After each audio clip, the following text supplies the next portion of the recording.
할렐루야.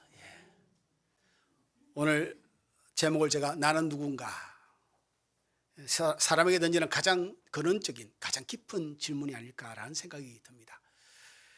여러분, 독일의 신학자였던 디트리 보네프라는 신학자는 그가 옥중에 갇혀 사형수로 옥중 생활을 할 때에 이 혼란을 겪었습니다. 나는 과연 누구인가?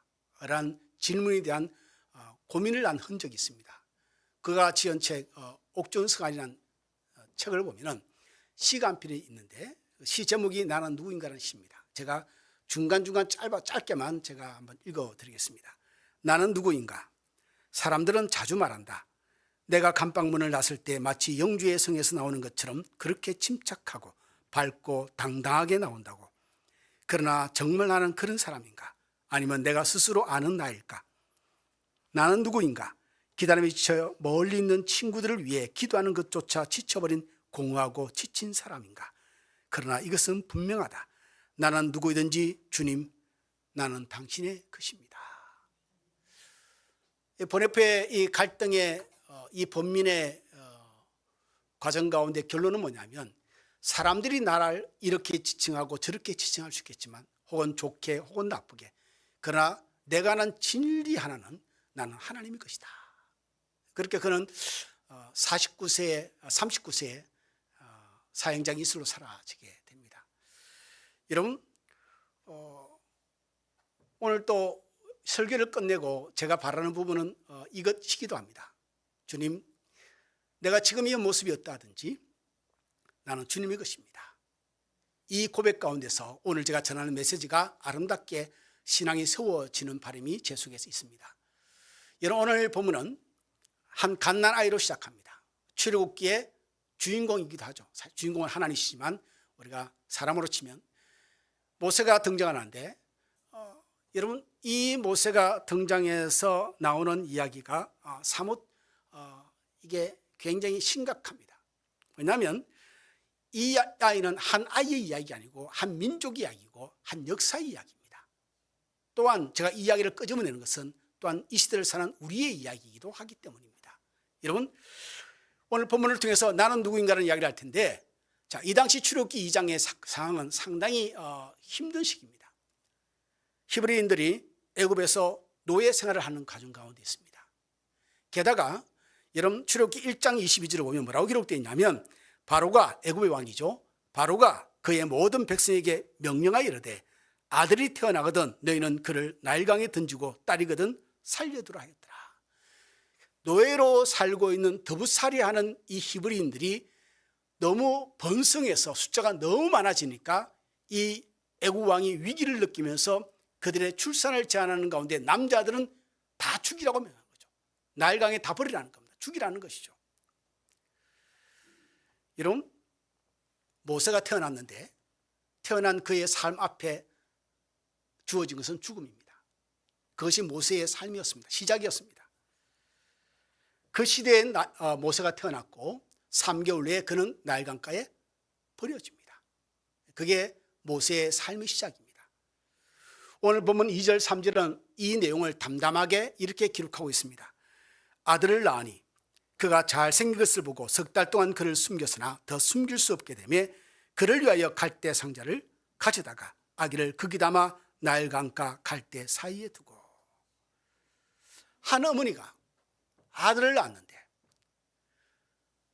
그나라의 왕이 강에 던지라 했지만 차마 던지지 못하고 아이를 키웁니다. 3개월 동안 품에 안고 키우다가 아이가 자라고 크니까 더 이상 어떻게 감당이 안 되니 아이를 내다 버리는 거죠. 그러나 여러분, 왕의 명령은 강에 던져버리라고 했지만 차마 그러지는 못합니다. 갈대 상자에다가 역청을 바르고 물이 스며들지 못하게 뜰 수 있도록 만들고 난 뒤에, 그러고 난 뒤에 아이를 그 안에 두어서 갈대 그 밭 사이에 둡니다. 그러니까 강가에 두는 거죠.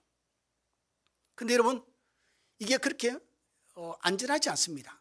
여러분도 잘 아시다시피 이 고대 이 애굽은 1년에 한 번씩 나일강이 범람을 합니다. 여러분, 지도를 보면 아시겠지만, 여러분, 그 에티오피아 지역에서 1년에 한 번씩 큰 홍수가 나고 비가 내리는데 그것이 애굽으로 흘러갑니다.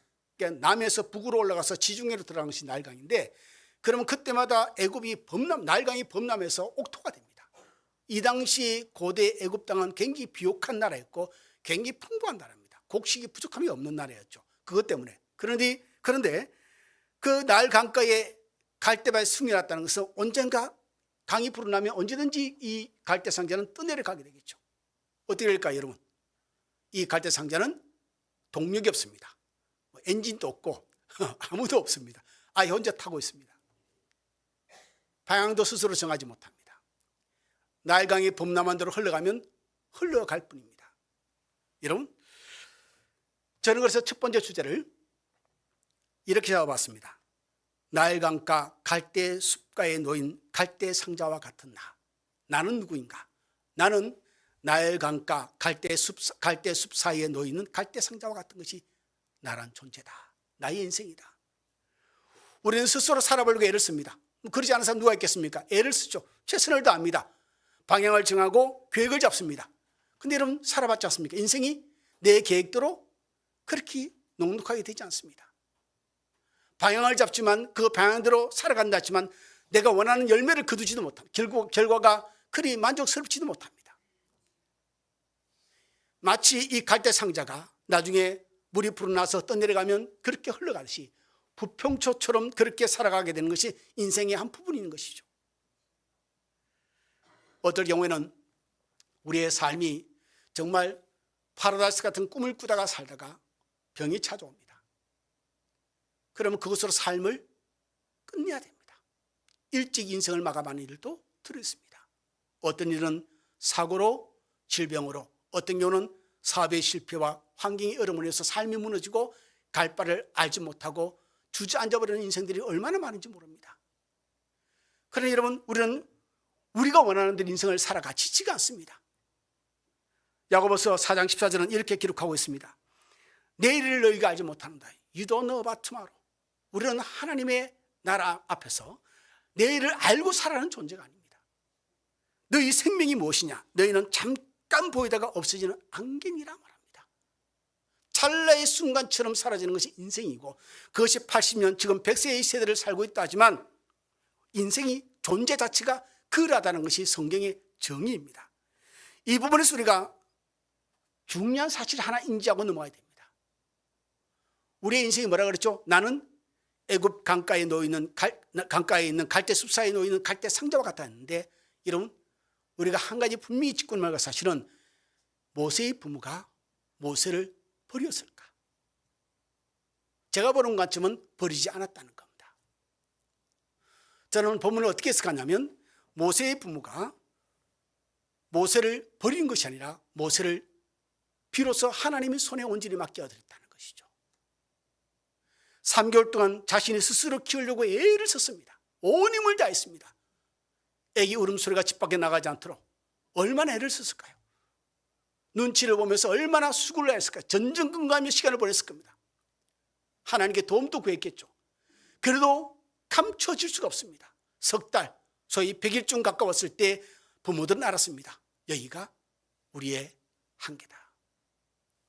여기가 우리의 한계다는 거죠. 저와 여러분의 인생을 살면서 그 순간이 찾아옵니다. 아무리 내가 애를 써도 예상치 못한 두렵고 놀랄 일들이 생기는 것을 막을 수가 없습니다. 그게 인간의 한계입니다. 인간의 연약한 부분이기도 합니다. 하나님의 영역 가운데서 일어나는 일들을, 인간이 감당할 수 있는 일들을 우리가 거부할 수가 없습니다. 이것이 갈대상자와 같은 우리 인생이라는 거죠. 갑자기 물이 불어나면 떠내려가서 그것으로 끝날 겁니다. 어쩌다가 운이 좋아서 가다가 걸려서 또 강가에 놓일 수도 있겠죠. 그러나 이것은 아이의 원함도 아니고 부모의 원함도 아닙니다. 환경에 따라 흘러가는 겁니다. 이것이 인생의 한 부분이라는 것이죠. 그래서 여러분, 저는 그렇게 생각합니다. 이 부모들이 더 이상 키울 수 없어. 이제는 아이고 안 되겠다, 포기하자가 아닌 거죠. 이제 도저히 안 되겠다, 우리 힘으로는 여기까지다, 이제 하나님께 100% 넘겨드리자. 이것이 오늘 본문의 말씀입니다. 사전에 뭐라고 기록되어 있냐면 이렇게 기록되어 있습니다. 그의 누이가 어떻게 되는지를 알려고 멀리 있었더니, 이게 우리가 성경에서 얻을 수 있는 좋은 힌트입니다. 아기를 갈대상자에 담았고 강가에 두었지만은 노심초사합니다. 과연 하나님이 이를 어떻게 이끌으실까? 어떻게 인도하실까? 그의 누이가 그것을 멀리서 지켜보고 있습니다. 갈대상자를 둔 곳을 향해서 시선을 움직이지 않고. 히브리서 11장 23절에 이 사건에 대해서 히브리서 기자는 이렇게 기록해 놓고 있습니다. 믿음으로 모세가 낳았을 때에 그 부모가 아름다운 아이임을 보고 석 달 동안 숨겨 왕의 명령을 무서워하지 아니하였다. 숨겨놨다가 들키면은 아이는 당장이 뺏기겠죠. 그리고 그들의 손에 죽임을 당할 수 있을 겁니다. 그리고 부모도 위험할 수 있겠죠. 부모는 하나님 은혜 가운데 사는 히브리 사람들인데 아마 그들은 깨달았겠죠. 이 이상은 우리의 힘이 다할 수 없는 영역이라는 것을. 더 이상은 내가 할 수 없어. 어떻게 어떤 땀을 흘리고 어떤 지혜를 짜내고 어떤 힘을 내가 보탠다 할지라도 내가 어떻게 방향과 결론을 조정할 수 없다는 것을 이 부모들은 인지한 거죠. 그리고 하나님, 이제는 하나님이 맡으시옵소서 라고 갈대 사이에 이 갈대 상자를 놓아두는 거죠. 그리고 부모가 할 수 있는 최대한 혹은 최소한의 노력은 뭐냐면 갈대 상자가 물이 들어오지 않도록 역청을 바르고 나무진을 발라서 보호하는 정도입니다. 여러분, 신앙은 언제 시작되는 줄 아십니까? 신앙은 하나님께 우리의 모든 염려를 내려놓을 때 신앙이 비로소 시작됩니다. 내가 근심과 염려가 찾아오고 힘듦이 찾아오고 문제가 찾아오고 혹은 우리가 느낄 때 우리의 능력의 임계점을 느낄 때 더 이상은 내가 할 수 없다는 것을 그 한계를 느낄 때 내가 엉뚱한 곳을 바라보고 인맥을 동원하고 어떻게 내가 아둥바둥하는 것이라 하나님 맞습니다. 여기가 나의 한계입니다. 여기가 내가 최선을 다할 수 있는 여기의 선까지입니다. 하나님, 이제는 내가 가지고 있던 0.1%의 에너지도 하나님께 드립니다. 하나님이 받으시옵소서.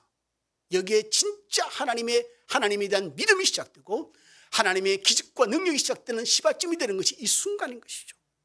베드로전서 5장 7절은 말합니다. 너희 염려를 다 주께 맡겨버리라. 너희 염려를 다 주께 맡겨버리라. 이는 주께서 너희를 돌보시리라. 모세의 부모는 말이죠. 알았습니다. 석 달 동안 애를 쓰다가 더 이상은 안 된다는 걸. 더 이상은 내가 가지고 있는 어떤 힘을 동원해도 아이를 지킬 수 없다는 것을 알았습니다.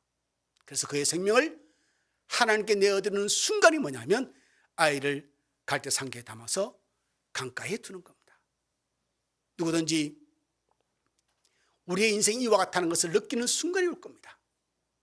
우리의 인생의 본질이라는 것이 원래 하나님 없이는 살 수 없는 우리의 한계점이 있는 우리의 능력의 한계점이 있는 내가 계획하고 뜻하고 의지를 가지고 있지만 그대로 되지 않는 것이 인생임을 느끼는 순간이 올 겁니다. 그때 여러분 하나님을 기억하시기 바랍니다. 이 모세의 부모처럼 하나님께 맡겨드립니다. 내 힘으로 내 의지, 내 지혜, 내 능력으로 할 수 없음을 하나님께 이제서 고백합니다. 내가 내 인생을 지금까지 끌고 잘 살아보겠다고 여기까지 왔지만은 이제서 깨닫습니다. 그러니 하나님 내 삶을 받아주시옵소서. 내 문제를 하나님 받으시옵소서. 이것이 인생의 본질임을 깨닫고 믿음 가운데 사는 저와 여러분 되기를 주님으로 축원을 드립니다. 두 번째, 나는 누구인가? 나는 나일강가 갈대숲 사이에 놓여 있는 갈대상자. 제목이 너무 깁니다. 소제목이. 다음부터 좀 짧게 해보겠습니다. 두 번째는 뭐냐면 하나님의 섭리 안에 있는 나. 따라합시다. 나는 하나님의 섭리 안에 있다. 이게 오늘 본문을 통해서 모세의 삶과 죽음을 혹은 다시 하나님께 살리시는 역사를 통해서 보여주는 하나님의 교훈입니다. 우리가 하나님께 맡겨지는 순간 하나님의 역사는 시작됩니다. 여러분, 다르게 표현하면 이거죠. 우리가 하나님께 맡겨지는 순간 하나님의 섭리를 비로소 느끼게 됩니다. 하나님께 맡겨지지 않는 순간은 하나님의 섭리가 우리의 삶을 이끄시고 보호하시고 인도하심을 우리가 느끼기가 쉽지 않습니다. 그러나 우리가 하나님께 맡겨지는 순간, 맡겨드리는 순간 이 모든 문제가 내가 아둥바둥하고 살았지만은 하나님의 섭리 안에 내 인생이 놓여 있는 것을 비로소 알게 됩니다. 이게 축복인 것이죠. 오늘 본문 5절에 보면 이렇게 기록하고 있습니다. 바로의 딸이 목욕하러 나일강으로 내려오고 시녀들은 강가를 거닐 때에 그가 갈대 사이에 상자를 보고 시녀를 보내어 가지다가. 수많은 갈대 사이에서 공주가 그 상자를 발견합니다. 할렐루야. 놀랍죠? 대단한 시야입니다. 인간적으로 생각하면, 아주 논리적으로 합리적으로 생각하면 이렇게 추론할 수 있습니다. 아마 모세의 부모는 이 애굽의 공주가, 바로의 딸이 자주 그곳을 목욕하러 온다는 것을, 애굽의 공주가 여기저기 다니겠습니까? 딱 정해놓고 있겠죠. 그죠? 온다는 것을 잘 알고 그쪽 방향에 갈대 성전을 두지 않았을까? 굉장히 타당한 추리고 타당한 논리, 합리적입니다. 세상은 그렇게 얘기합니다. 하나님의 섭리에 대해서 우연이고, 그리고 인간의 논리를 들어서 설명을 하려고 그럽니다. 그런데 예수를 믿는 살아계신 전능하신 하나님 믿는 우리들은 이렇게 이야기합니다. 하나님의 섭리라고. 하나님의 섭리라고. 본문 6절을 보면 이렇게 기록되어 있습니다. 상자를 열고 그 아이를 보니 아이가 우는지라 그가 불쌍히 여겼다. 근데 그 뒤에 보면 뭐라고 되어 있죠? 6절 후반절에 그가 히브리 아이임을 공주는 단번에 압니다. 다르죠. 인종이 다른데요. 나라가 다른데. 그러니 보고 깨닫습니다. 이건 히브리 아이다고 대번에 압니다. 히브리 아이에 대한 바로 왕의 명령은 뭐죠? 나일강에 던져 죽게 하라.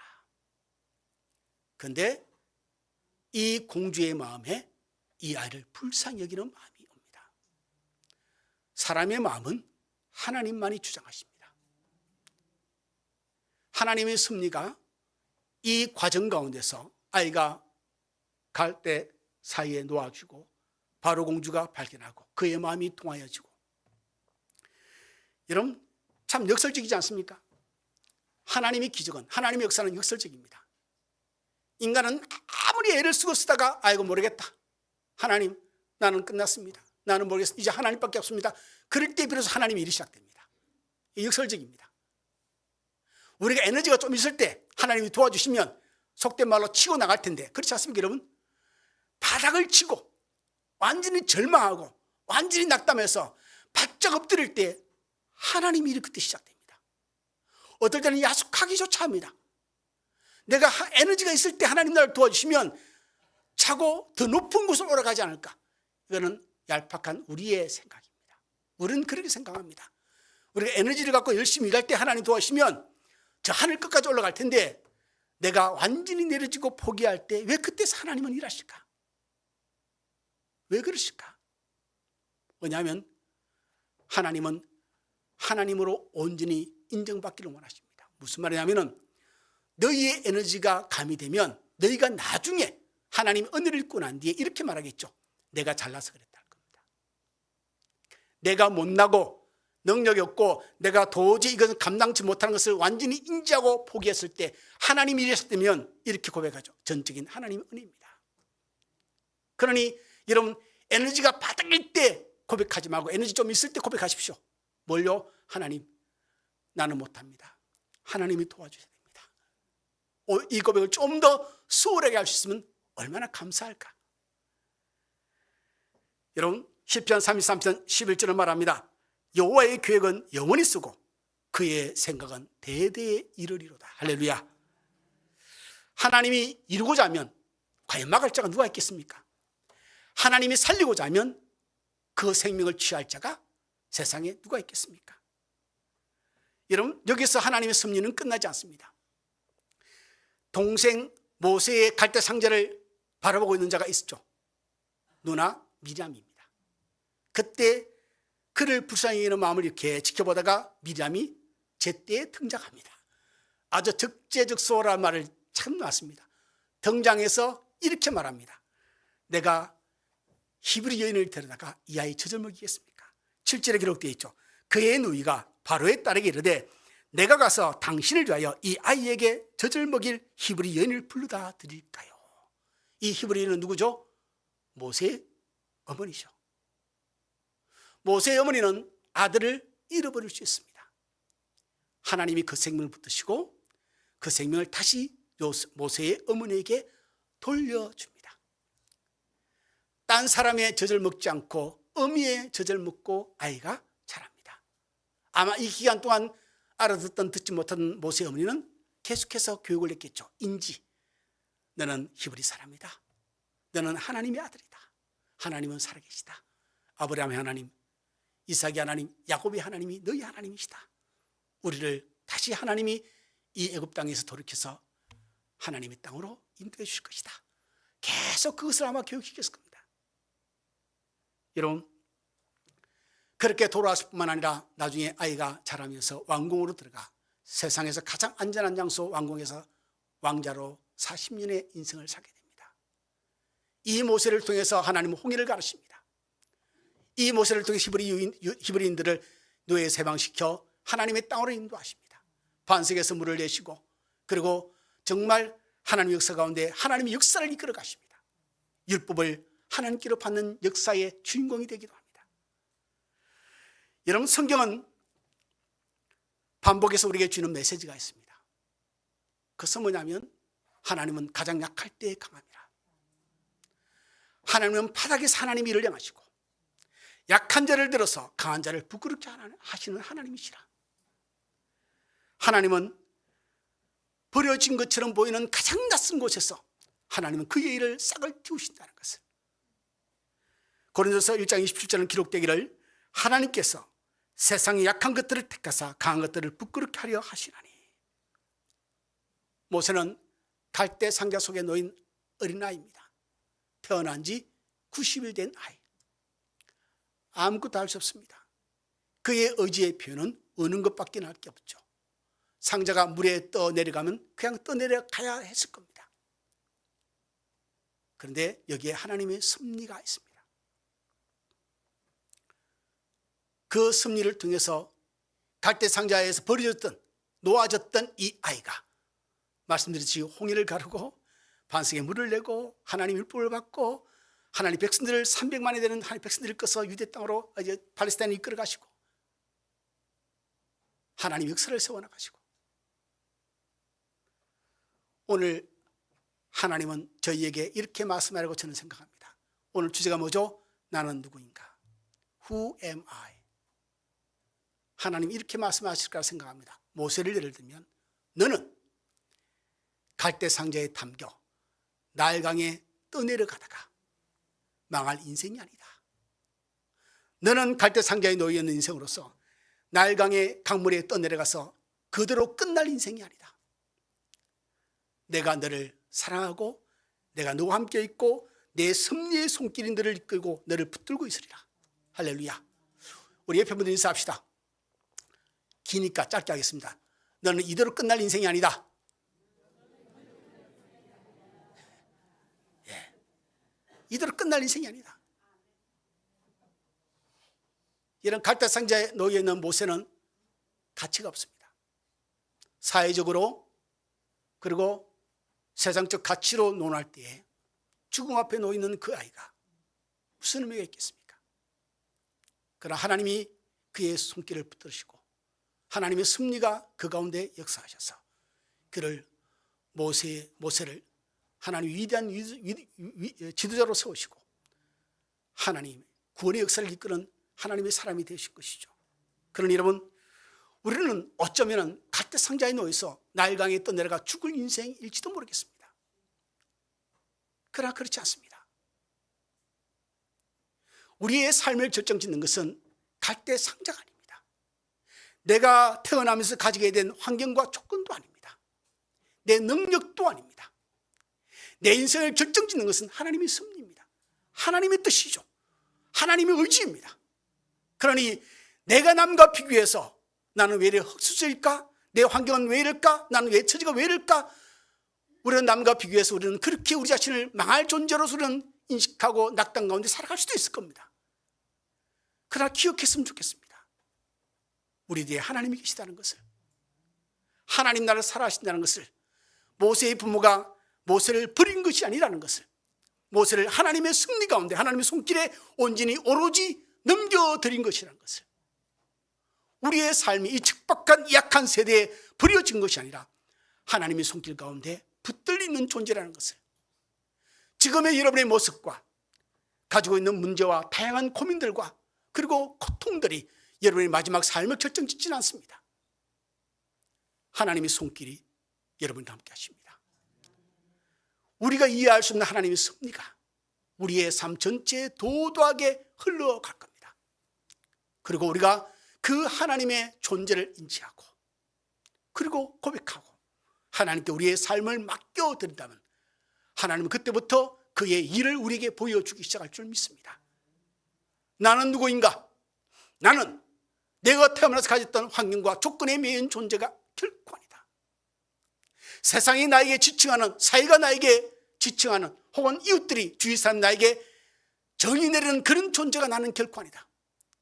하나님이 내게 말씀하시는 그 존재가 나인데 하나님 내게 말씀하기를 너는 내 사랑하는 자식이라. 내가 너를 지명하여 불렀나니 너는 내 것이라. 이것이 저와 여러분인 것이죠. 이사야 43장 1절 말씀입니다. 내가 너를 지명하여 불렀나니 너는 내 것이지 않느냐. 너는 내 것인데 왜 너는 세상의 것처럼, 재물의 것인 것처럼, 병마의 것인 것처럼, 혹은 주변의 환경의 것인 것처럼 그렇게 주눅들었느냐. 우리의 삶은 하나님의 역사 안에 있고 하나님의 섭리의 손 안에 있는 줄 믿습니다. 우리의 인생은 하나님의 섭리 안에서 살다가 하나님이 계획하시고 부으시는 그 은혜를 맛볼 사람들임을 믿습니다. 그러니 오늘 이렇게 살다가 망할 존재가 결코 아님을 하나님께 고백하시고 하나님께 우리의 삶을 맡겨드립시다. 그것이 어떤 종류의 고통과 아픔과 염려와 근심과 두려움이든지 놀람이든지 계획이든지 뜻이든지 하나님께 오롯이 맡겨드리고 하나님을 전적으로 의지하고 살아가십시다. 그래서 하나님의 섭리가 내 인생을 어떻게 다루시고 내게 보실 복이 무엇인지 이번 한 주간 또 맛보며 살아가는 저와 여러분의 삶이 되기를 주님으로 축원을 드립니다. 기도하겠습니다.